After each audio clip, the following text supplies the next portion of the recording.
Donc on se retrouve sur le plateau pour continuer notre soirée découverte de ces maladies rares qui font malheureusement la célébrité du Téléthon. Donc ce soir, on reçoit une famille. Bonsoir à vous 5, merci d'être avec nous. Bonsoir. Donc on reçoit Caroline, Fabien et les 3 enfants. Donc dans l'ordre, Noé, Eugénie et Louis, c'est ça? On ne s'est pas trompé, super, c'est ça. Donc vous êtes là ce soir parce que Eugénie souffre d'amyotrophie spinale. Infantile. Est-ce que vous pouvez nous expliquer ce qu'est la maladie d'Eugénie et comment vous l'avez découverte? Donc sa maladie, c'est une maladie donc neuromusculaire qui fait que le courant qui part de la moelle épinière, donc le nerf, n'envoie pas assez de force à tous ses muscles. Donc tous ces muscles fonctionnent, mais n'ont pas de force ou trop peu de force pour marcher, pour se lever, pour même se tenir toujours droite convenablement. Voilà, donc tout fonctionne bien, mais sans force. Et sa petite langue fonctionne très bien, avec beaucoup de force. Voilà, elle par contre...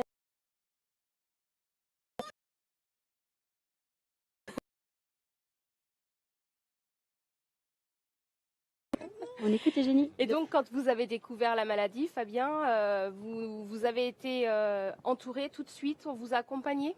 En fait, on a été invité par l'équipe qui suit Eugénie pour sa maladie, donc au CHU d'Angers, à prendre contact avec l'AFM Téléthon pour tout simplement pour l'accompagnement, parce que quand on apprend ça, on se sent un peu seul au monde, on ne comprend pas ce qu'il y a.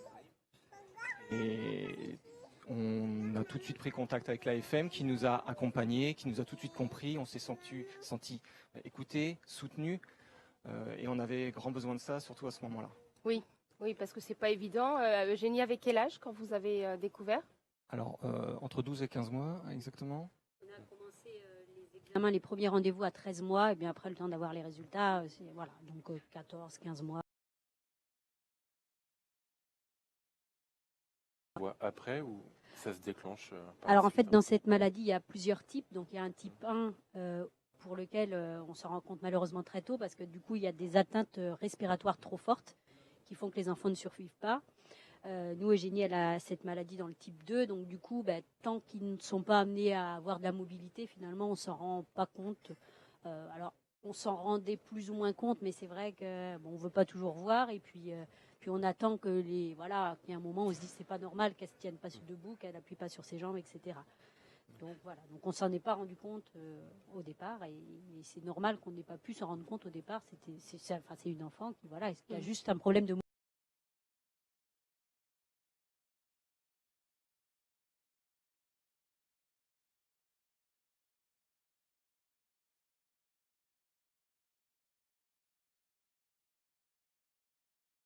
sur lequel la recherche, donc avec le don, tous les dons qui sont faits grâce au Téléthon, ça progresse beaucoup. Donc il y a déjà des protocoles qui sont testés sur des malades. Donc on est déjà à une phase assez importante. Bon, ça sera jamais pour lui permettre de marcher, de courir ou quoi que ce soit, mais c'est pour faire qu'elle puisse quand même avoir le plus possible de chance. Et puis par exemple, elle est plus fragile aussi au niveau respiratoire, donc c'est-à-dire qu'elle a déjà fait 2 pneumopathies. Elle est un peu plus sensible, sans être une enfant plus fragile qu'une autre, mais malgré tout un peu plus sensible. Et donc les médicaments qui sont aujourd'hui testés, la molécule qui est testée, si on a tout compris, on n'est pas non plus spécialiste, permet quand même de réduire un peu toutes ces atteintes-là. Donc on espère toujours, c'est vrai qu'elle est encore petite, on espère pour nous, on espère pour les autres, la recherche avance. Sa chance à elle, outre la recherche, c'est d'être très entourée. Vous semblez être une famille très unie. Noé, comment tu vis, toi, la maladie de ta petite sœur? Je suis un peu triste de temps en temps quand je pense à son avenir. Moi, quand je serai grand, je me dirais j'inventerai tout ce qu'il lui faut pour vivre bien. Tu veux l'aider finalement à guérir? En tout cas, elle a l'air d'être bien vivante, ta petite sœur. Elle a l'air d'être bien rigolote. Ouais. Oui. De faire même trop de bruit. Elle sera chanteuse, elle aussi, plus tard peut-être. Chanteuse, speakerine, en tout cas, tout ce qui a un rapport avec la parole, elle est très forte. Et tout à l'heure, on parlait de l'accompagnement de la maladie. Quand vous vous êtes rapproché de l'AFM, cet accompagnement, il s'est fait par quels moyens? Ça a été des moyens financiers ou aussi des moyens comprendre clairement la maladie de votre enfant? Ça a commencé par un contact et la mise en relation avec d'autres personnes pour comprendre la maladie, et pour nous orienter pour les démarches, pour tout ce qui va faire que Eugénie va pouvoir avoir la vie la plus normale possible. Donc au niveau de la FM Téléthon, on a une référente qui, on appelle, on lui envoie un mail, elle est toujours disponible. Et c'est vrai que jusque-là, on n'a pas eu de besoin particulier. Les aides techniques qu'a Eugénie aujourd'hui, elles nous ont été financées sans problème par la sécurité sociale. C'est vrai qu'après, il va y avoir de plus en plus de démarches et plein de dossiers à faire, notamment avec sa future entrée à l'école. Elle va aller dans la même école que ses frères, ça pose pas un souci, mais il y a des adaptations, et qui dit adaptation dit pas mal de démarches à faire pour qu'elle ait des personnes pour l'aider, pour qu'elle ait un fauteuil pour pouvoir se débrouiller un petit peu, un fauteuil électrique. Voilà, donc il y a des choses à prévoir, et sur tous ces aspects-là, effectivement, pour nous, la FM est précieuse parce qu'on ne connaît pas et on découvre tout petit à petit, quoi. Et sans penser trop loin, parce que c'est vrai que si on pense trop loin, comme disait Noé, on voit beaucoup de difficultés, donc on les prend au fur et à mesure. Au fur et à mesure qu'elles viennent. Voilà. Donc l'école, c'est pour l'année prochaine?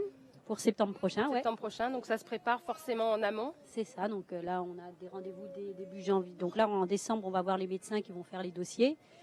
En janvier, on a rendez-vous avec l'école, avec les différents intervenants, les médecins, l'enseignant va être là, etc. pour prévoir toutes les adaptations nécessaires. Évidemment, il lui faudra sans doute une table plus haute que les autres. Pour la sieste, elle ne pourra pas dormir dans un lit normal. Voilà. Donc, mais ça se fera, on est assez serein parce qu'on n'est pas tout seul. On a des personnes qui connaissent. Et puis, de toute manière, on sait qu'elle est impatiente d'aller à l'école. Donc, on sait que pour elle, ça sera une chance. Donc, et qu'elle n'aura pas de soucis à l'école. Elle sera probablement très accompagnée par déjà ses deux grands frères et puis par les copines. Elle se fera plein de copains, et elle en a besoin. Elle sera très attachante, donc elle n'aura pas de soucis avec les autres. Et puis, ça se passera au mieux. Très bien. Vous avez rencontré d'autres familles dont les enfants souffraient de cette maladie? Non, pas pour le moment. On a des contacts. Bon, il faut qu'on C'est pas les encore un rencontre. souhait. On a pourtant besoin, on va le faire, c'est sûr. On a besoin de le faire pour bien comprendre avec des enfants qui sont peut-être un peu plus âgés qu'Eugénie, pour comprendre comment eux ont vécu, ont progressé, ont grandi avec la maladie, afin de nous préparer. Comme disait Caro, là l'objectif c'est l'arrivée à l'école. Il y a beaucoup de choses à prévoir. Après, effectivement, si on essaye de se projeter un peu plus loin, donc tout de suite on voit les difficultés. Donc de rencontrer d'autres familles va nous permettre justement de mieux gérer et mieux appréhender ces moments. Et tout ça passe aussi par les actions qu'on fait pendant le Téléthon. Donc je pense notamment aux manifestations. Je le rappelle encore une fois, surtout que 85% des dons qu'on fait à la FM sont concentrés dans ces 2 jours. Donc l'année dernière, on était à 93 millions. Est-ce que vous pensez qu'on 93 millions, donc on croit que c'est pas mal, que c'est beaucoup, comme je l'ai dit tout à l'heure, mais on a encore besoin de financement, voilà, pour avoir le montant par rapport à cette maladie. Les traitements sont chers, sont peu abordables. Comment? Il n'y a pas de traitement, donc il y a des aides techniques, parce qu'en fait, sa maladie engendre des déformations physiques au niveau de la colonne vertébrale, au niveau des hanches, donc c'est des aides techniques par rapport à ça. Il n'y a pas pour l'instant de traitement, hormis le protocole qui est mis en place. Mais sur la recherche qui a été faite sur la molécule qui est utilisée pour traiter sa maladie, c'est des sommes déjà astronomiques. On est de l'ordre de 68 millions déjà, je crois, qui ont déjà été utilisés. Donc c'est vrai que quand on dit 93 millions, 68 millions que pour une maladie, une molécule, on entend se dire qu'il en faut encore beaucoup d'autres, quoi. Et pour autant, il y aura quand même des frais pour vous, parce que vous parliez de l'entrée à fauteuil électrique. Vous avez des aides particulières pour ça? Vous ne savez pas encore? Pour l'instant, on ne les mesure pas encore, on ne sait pas trop. Alors, il en faudra, parce que le fauteuil en tant que tel, je pense que c'est pris à peu près, même s'il en reste, en charge. Mais c'est plus toutes les incidences à côté. Qui dit fauteuil dit notre maison. Elle est forcément... Ça pourrait être pire, mais elle n'est pas tout à fait adaptée. Quand on l'a fait construire, on n'imaginait pas la suite des choses.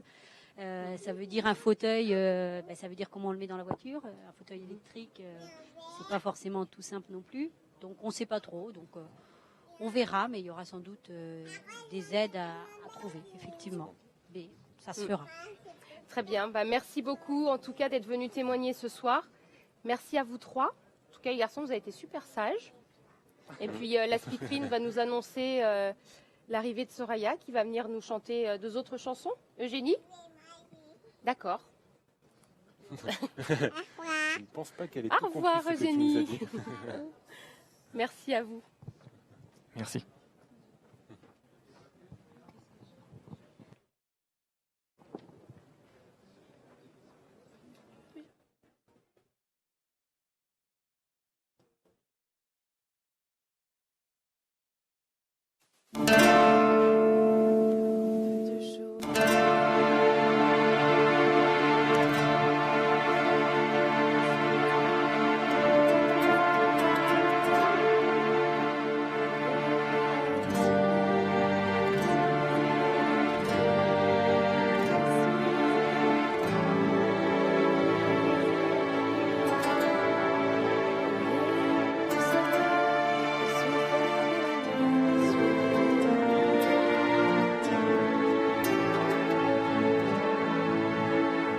J'étais très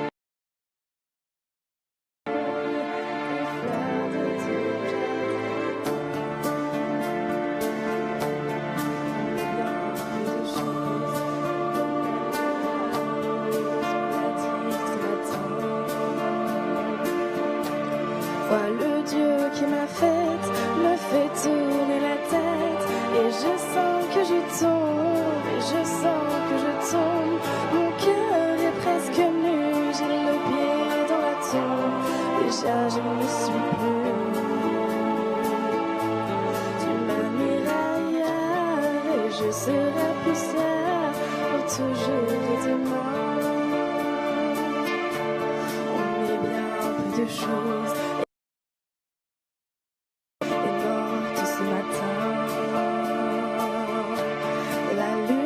Cette nuit a veillé mon ami. Moi en rêve j'ai vu ébloui sans tenue son âme qui dansait bien au-delà des nues et qui me souriait. Toi celui qui peut croire, moi j'ai besoin d'espoir, sinon je ne suis rien. Et bien si peu de choses, c'est mon ami qu'il a dit un matin.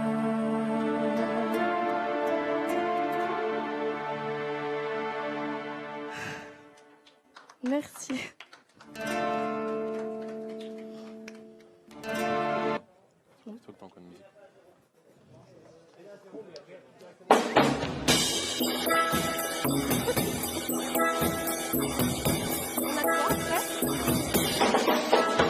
You baby. Valeur de la scène, ça dure combien de temps? Et après, on a quoi? On a D'accord. Pour moi, c'est dégueulasse, je peux pas. Il est en train d'attendre, donc après le Sweet Item. Ouais. Elle est quoi, Sarah C'est une actrice. C'est une actrice de Plus belle la vie, je crois. Téléthon Vendée, localement, ouais, ok. C'est la marraine du... Sarah, c'est la marraine du Téléthon ici en Vendée? Ils ont le temps de voir ta chaîne YouTube Ouais. en attendant. D'accord. Est-ce que vous avez été voir la chaîne? Oh, pas toi. Sinon, tu Une envoies question de leur Mistral pause, gagnant. directement. Sinon, attends, je vois très bien. Pardon. Attention, pardon. Mistral, bah passe-moi la feuille, s'il te plaît.